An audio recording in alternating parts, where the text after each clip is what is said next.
ఇది గమనించినటువంటి మనందర యువ ముఖ్యమంత్రి జగన్మోహన్ రెడ్డి గారు పిల్లల్ని బడికి పంపించిన వెంటనే 1వ తరగతి దగ్గర నుంచి కూడా ఇంగ్లీష్ మీడియంని నేర్పించాలని చెప్పి ఉపాధ్యాయులకి చెప్పి బాధ్యతని అప్పగిస్తే ఏ విధంగా తీర్చిదిద్దారు ఉపాధ్యాయులు. ఎక్కడ ఎవరి దగ్గర నేర్చుకున్నామంటే తను నేర్పినటువంటి ఉపాధ్యాయుని గురించి చాలా గొప్పగా చెప్పింది. నేనే ఆశ్చర్యపోయాను.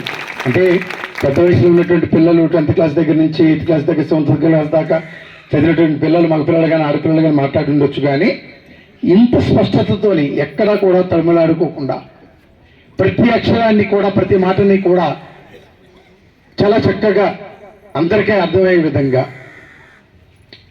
ఇంత అనర్గళంగా మాట్లాడగలిగింది అని అంటే ఇవి మట్టిలో మాణిక్యాలు. ఈ మట్టిలో మాణిక్యాలని వెలికి తీసేదానికే చాలా చాలా పెద్ద పెద్ద వాళ్ళ పిల్లలతో చదువుకుంటారు, మాట్లాడుతుంటారు. వాళ్ళు ఎక్కడో కార్పొరేట్ స్థాయి ప్రతి నెలకు కూడా ఒక 10,000 15,000 రూపాయలు ఫీజులు చెల్లించేటువంటి వాళ్ళు కూడా ఈ విధంగా మాట్లాడలేరు. ఎక్కడ పుట్టింది? మన పక్కన ఉన్నటువంటి పొరుగుబాలం ఒక చిన్న పేద కుటుంబంలో పుట్టినటువంటి చిన్నారి ఇది. ఈ చర్చలు పెరిగేది భవిష్యత్తులో పెద్ద స్థాయికి వెళ్ళిపోద్ది. మనకి ఒక ఏం ఉంది, ఒక గోల్ ఉంది, కంపల్సరీగా రీచ్ అవుతుంది. ఈ చిన్నారి పిల్లలకి తల్లిదండ్రులు వచ్చారా? రాలేదు. అమ్మ నాన్న ఏం చేస్తారు? నాన్న ఏం చేస్తాడు?